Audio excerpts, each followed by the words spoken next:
Jürgen Klinsmann est un grand nom du football allemand.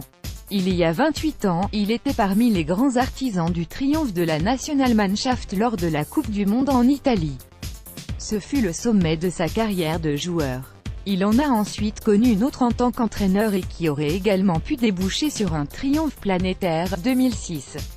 Au repos depuis la fin de sa mission comme sélectionneur des États-Unis, fin 2016, le technicien de 53 ans continue à passer son temps entre son pays et celui de l'oncle Sam. Et en attendant un nouveau projet, il s'est confié dans un entretien à Goal. Une longue interview dans laquelle l'ex-buteur de l'AS Monaco a balayé de nombreux sujets, y compris les plus sensibles le concernant. Il est revenu notamment sur sa riche aventure avec la sélection US et qui s'est terminée de manière compliquée, de même que ses 2 années passées à la tête de l'Allemagne. Il a évoqué aussi son intérêt envers la Ligue 1 où il a passé de bons moments, ainsi que la Coupe du Monde qui arrive et son futur personnel. Je vois l'équipe de France atteindre au moins les demi du mondial, donnez-nous un peu de vos nouvelles s'il vous plaît. On vous a un peu perdu de vue depuis la fin de votre mission aux États-Unis. Depuis que j'ai quitté le football américain, j'ai eu l'opportunité de voir mon fils se produire à la Coupe du Monde des moins de 20 ans, l'année dernière en Corée du Sud. Et aujourd'hui je suis son parcours au Hertha Berlin. Personnellement, je suis resté assez occupé en raison de nombreux projets ici aux États-Unis. Mais j'ai aussi eu du temps pour mon passe-temps favori, piloter un hélicoptère. Allons-nous vous revoir bientôt sur un banc? Et y a-t-il une chance pour que ça soit en Europe? Tout est possible dans le football, mais il est plus probable que je prenne une nouvelle fois en main une sélection nationale plutôt qu'un club en Europe. Dans 2 mois, il y a la Coupe du Monde. Est-ce une compétition que vous allez suivre avec attention? Oui, je serai en Russie pour les matchs à élimination directe pour travailler pour la télévision NDLR, la chaîne anglaise BBC. Les favoris sont les habituelles grandes nations que sont l'Allemagne, l'Espagne, la France, l'Argentine et le Brésil. L'Angleterre a aussi une équipe fantastique et ça serait très intéressant de voir quels seront les outsiders qui vont pouvoir créer la surprise. Que pensez-vous de l'équipe de France? Jusqu'où la voyez-vous aller? La France fait partie des favoris pour la Coupe du Monde cette année. C'est une sélection avec plein de qualités et qui possède aussi un coach exceptionnel.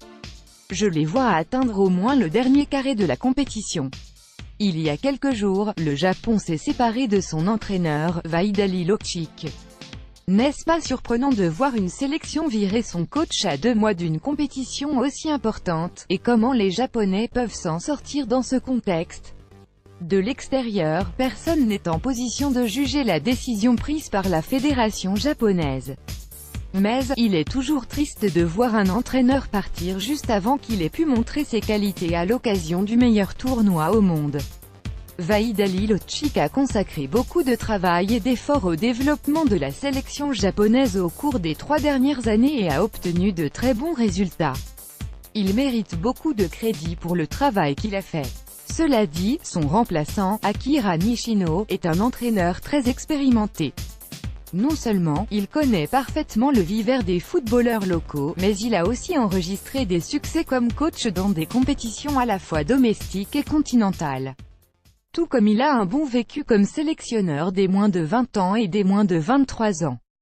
Je pense qu'il va travailler dur pour créer une bonne osmose entre les joueurs, surtout qu'il y a beaucoup d'entre eux qui évoluent aujourd'hui à l'étranger et dans de différents pays. L'Allemagne a une très bonne équipe, mais elle lui sera difficile de rééditer son triomphe de 2014, et l'équipe allemande, comment la jugez-vous? Aussi forte, voire plus forte qu'il y a 4 ans, l'Allemagne fait toujours partie des favoris pour remporter la Coupe du Monde. Nous avons une très bonne équipe, avec beaucoup de joueurs de qualité.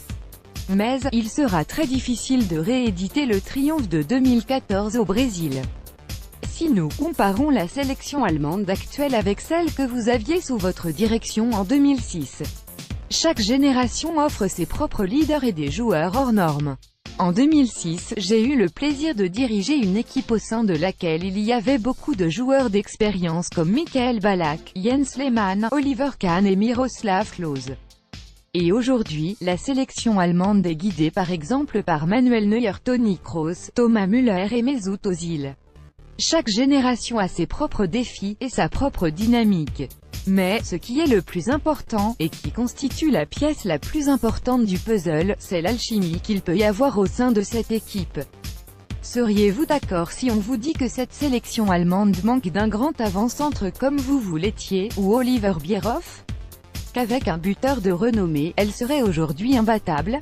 Non, je ne suis pas d'accord.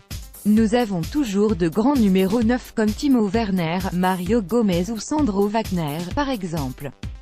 Que pensez-vous de Timo Werner justement? Est-il déjà armé pour mener la sélection allemande vers le sommet? Timo a un énorme talent et un très grand potentiel. Et il l'a déjà montré à l'occasion de la dernière Coupe des Confédérations. Il n'est pas vraiment attendu pour être le leader de l'équipe, mais il pourrait en surprendre plus d'un. Parlons de vos souvenirs à vous de la Coupe du Monde. La consécration de 1990 est-ce le moment le plus mémorable de votre carrière de joueur? Gagner une Coupe du Monde, c'est bien sûr le plus grand accomplissement dans le football. Et lorsque vous y arrivez, alors vous avez ce statut de champion du monde pour de bon. Ne pas l'avoir gagné aussi en tant que coach en 2006, cela ne vous laisse-t-il pas un regret? Non, parce que l'équipe a fait tout ce qui était en son pouvoir pour remporter le tournoi. L'Italie méritait tout simplement plus de la gagner en 2006. J'espère que l'eau va continuer avec la sélection allemande pendant de longues années encore. Ne regrettez-vous pas de ne pas avoir continué plus longtemps avec la sélection allemande en tant qu'entraîneur, vu la génération de joueurs et la période de succès qui est arrivée après? Non, parce qu'avec ma famille nous souhaitions rentrer en Californie. Et, avec Joachim Löw nous avions le coach parfait pour continuer le travail qu'on avait entamé en 2004. Que pensez-vous justement du travail de Löw, votre ancien adjoint, et êtes-vous inquiet pour le futur de la sélection allemande si Löw venait à quitter son poste? Joachim est fantastique, à la fois comme entraîneur ou en tant que personne. Son leadership est très positif et offre un équilibre. De plus, les joueurs adhèrent à 100% à ses idées. J'espère qu'il va encore continuer pendant de longues années avec la sélection allemande. Vous avez passé 2 années en France comme joueur. Y séjourner comme entraîneur vous intéresserait-il? Dans la vie, on ne sait jamais. Je n'ai que de bons souvenirs de mon passage à Monaco. J'ai beaucoup appris d'un coach comme Arsène Wenger et j'ai eu des coéquipiers exceptionnels comme Youri Djorkaeff, Emmanuel Petit, Lilian Thuram, Rui Barros, Jean-Luc Ettori et Claude Puel, pour ne citer que ceux-là. C'était un honneur d'avoir joué pour un club aussi magnifique. Un mot sur Neymar. Comment jugez-vous sa première saison à Paris? C'est l'un des joueurs les plus attractifs au monde. Le fait qu'il joue au PSG en France a considérablement rehaussé l'intérêt de la Ligue 1 à travers le monde. Il a fait une première saison fantastique au PSG et j'espère vraiment qu'il puisse se remettre de sa blessure et être apte pour jouer la Coupe du Monde en Russie. Vous, qui étiez un grand attaquant, que pensez-vous de Kylian Mbappé? Et comment évaluez-vous sa première année parisienne? Kylian Mbappé, on peut le comparer un peu à ce qu'est Timo Werner en Allemagne. C'est un joueur avec beaucoup d'énergie et qui est très percutant. Il a fait une très bonne première saison au PSG, remportant le championnat et la Coupe de la Ligue. Ce n'est pas si mal, surtout pour un joueur de son âge. À Tottenham, il y a un buteur qui s'appelle Harry Kane et qui vous a remplacé dans le cœur des supporters. Pensez-vous que pour sa progression personnelle, il doit rejoindre un plus grand club européen? Non, Harry est déjà dans un très grand club et j'espère qu'il va pouvoir remporter des trophées avec Tottenham dans un futur proche.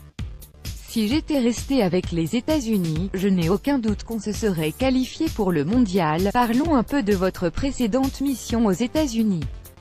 Pensez-vous que vous auriez qualifié cette sélection pour la Coupe du Monde si la fédération n'avait pas mis un terme à vos fonctions à quelques matchs de la fin? J'ai connu de très bons moments avec la sélection américaine pendant 5 ans et demi. Sortir du groupe de la mort au Brésil lors du Mondial 2014 alors qu'il y avait des équipes comme l'Allemagne, le Portugal et le Ghana, puis atteindre les demi de la Copa América 2016, c'était très excitant. Et gagner des matchs pour la toute première fois avec les États-Unis au Mexique, en Allemagne, en Italie et aux Pays-Bas nous a rendus très fiers. Je n'ai aucun doute sur le fait qu'on se serait qualifié pour le mondial mais la fédération a fait son propre choix en novembre 2016. Quelle a été votre réaction lorsque vous avez vu la sélection américaine manquer sa qualification pour la Coupe du Monde? Personne ne pouvait croire à cette défaite au Trinité et Tobago. C'était une énorme désillusion pour toute personne impliquée dans le football aux États-Unis, y compris moi. Propos recueillis par Naïm.